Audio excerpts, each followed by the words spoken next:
Я ламповщик. Мы занимаемся выдачей и приемом ламп, самоспасателей и приборов. После работы в шахте светильники ставятся на зарядные столы, которые находятся у нас вот здесь, и они заряжаются 12 часов. На руднике «Интернациональный» я работаю 7 лет. Все места здесь заняты, и все держатся, дорожат своей работой. Живу в Мирном с 98-го года. У меня муж, один ребенок, сын, он уже взрослый, и он здесь работает на руднике «Интернациональный» на участке ОГП. В течение дня у нас проходят 3 смены. Первая, вторая, третья. И мы их провожаем и встречаем. На смену мы всегда выходим при полном параде. Прическа, макияж. Ну, конечно, была бы другая спецовка, покрасивее бы нам.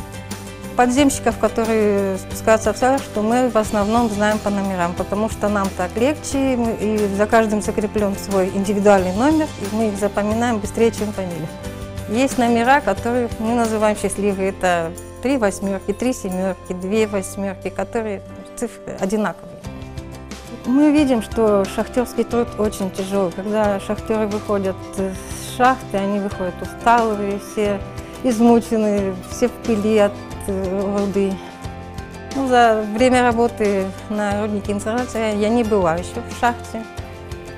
Ну, мне, конечно, хочется рассказать, интересно посмотреть. Когда рассказывают это одно, а когда увидишь своими глазами, это совсем другое.